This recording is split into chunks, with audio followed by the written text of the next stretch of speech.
Tout le monde, je vais vous présenter ce qu'aurait pu donner l'expérience D si vous aviez pu la réaliser en laboratoire. C'est vraiment dommage que vous n'ayez pas pu la faire, c'est une expérience intéressante. Donc, ce que j'ai décidé de faire, c'est de vous proposer des données fictives qui s'approchent de la réalité pour que vous puissiez compléter votre rapport.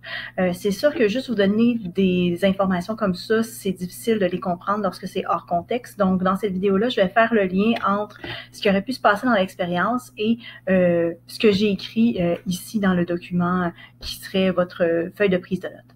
Donc, vous retrouvez juste ici, de ce côté-là, le document que je vous avais remis, qui était déposé sur là, qui expliquait l'expérience. Je vais le parcourir rapidement avec vous. Je vais surtout m'attarder à la section des manipulations. Donc, je vais me faire plus discrète pour me donner des explications. Et voilà, dans le petit coin, juste ici. Donc, l'expérience D, le but de cette expérience était de concevoir un sac chauffant d'un certain volume pour réchauffer les 10 doigts d'un travailleur dans le Grand Nord qui était gelé à 15 degrés Celsius. Donc, c'est ça. Pour ce faire, vous deviez analyser 3 sels et sélectionner lequel parmi ces 3 sels était le bon sel. On va aller voir les manipulations. Donc, la page de manipulation, qui est la page juste ici. Donc, on voyait que dans la première partie de l'expérience, c'était pour la détermination justement du sel d'intérêt. Et dans la deuxième partie, on s'attaquait plus à déterminer la capacité thermique massique, je dirais, d'une saucisse hot dog pour trouver celle d'un doigt, pour par la suite voir quelle quantité de sel on aurait besoin pour réchauffer les doigts du travailleur. Donc, si on fait le lien entre la première partie de l'expérience et ici la feuille de prise de notes. Donc, ça, c'est la feuille que vous deviez avoir préparée, dans laquelle il y avait un travail préparatoire avec 2 questions. Je vous laisse, comme vous auriez dû le faire parce que notre laboratoire a été annulé, je ne vais pas répondre à ces questions. Mais je vais regarder avec vous ce qui est dans le tableau ici, le tableau des résultats. J'ai pas mis de titre, je vous laisse en proposer un, mais dans ce tableau-là, c'est le tableau qui est associé à la partie 1 juste ici. Donc, si on passe rapidement les différentes étapes, donc on devait préparer le calorimètre. Pour préparer le calorimètre, il faut mesurer un certain volume d'eau qu'on va mettre dans le calorimètre, dans lequel on va faire notre dissolution. Mais avant de procéder à la dissolution, il faut aussi mesurer la température. Donc, on a mesuré 50 millilitres, donc vous avez votre mesure de volume ici, et on a mesuré la température de cette eau-là. Donc, mes températures initiales qui sont données là, ici, sont celles à chaque fois lorsque je commence mon expérience. Je mesure la température de l'eau.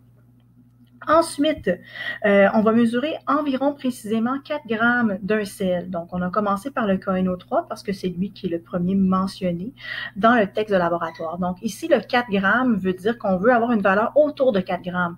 L'expérience fonctionne très bien si on a un peu moins de 4 grammes ou un peu plus que 4 grammes, mais il faut surtout savoir la masse qui a été prise. Donc, c'est pour ça ici que vous avez les valeurs qui ont été représentées sur les balances. Donc, vous avez encore une fois l'incertitude qu'on écrit juste une fois au-dessus parce que comme on travaille avec la même balance, on a la même incertitude. Donc, pour le KNO3, j'ai mesuré 4,006 grammes. Ensuite, je vais prendre cette masse-là ici et je vais la mettre dans le calorimètre et je vais mettre le couvercle sur le calorimètre. Et là, c'est le bout que vous avez manqué qui était vraiment le fun. Il fallait agiter doucement et regarder la variation de température.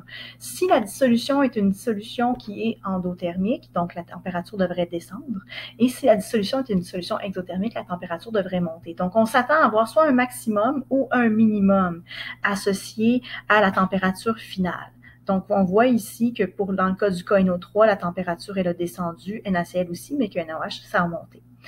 Ensuite, une fois que ça s'est fait, vous avez renettoyé tout ça comme il faut et vous avez refait la même expérience pour les 2 autres sels parce qu'il fallait sélectionner lequel de ces 3 sels-là est le plus intéressant pour faire le sac chauffant.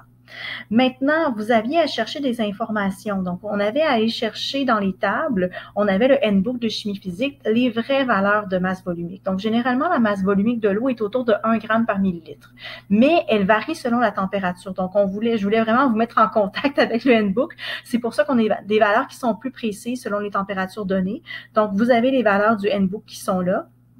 Et ensuite, les données qui sont présentées à la fin, qui sont la chaleur molaire du sel. On a appris comment les calculer. Ces données-là, vous n'en avez pas besoin pour vos calculs, mais c'est un peu une indication lorsque vous faites l'expérience si vous avez bien manipulé, parce que j'ai des gens qui n'ont pas toujours nécessairement des valeurs qui sont près des valeurs attendues, mais c'est pas grave.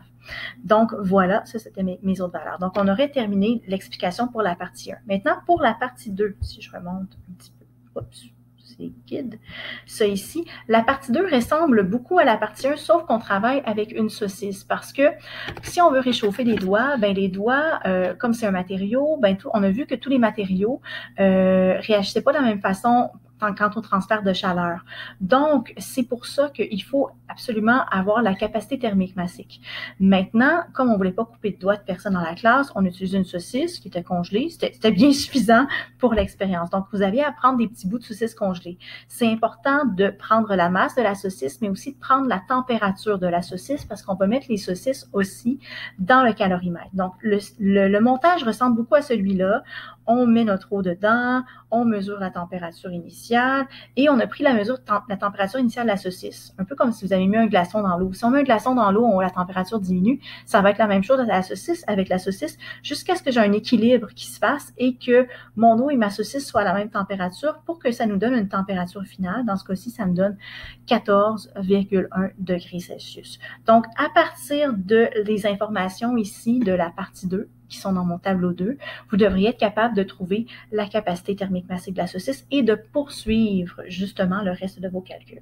Maintenant, dans le cadre du cours, je prendrai le temps de vous expliquer le reste, comment on fait pour faire le rapport de laboratoire, mais mon but ici par cette vidéo-là, c'était de vous présenter les données avec lesquelles vous allez faire votre calcul pour qu'elles soient davantage en contexte. Alors, je vous souhaite un bon rapport.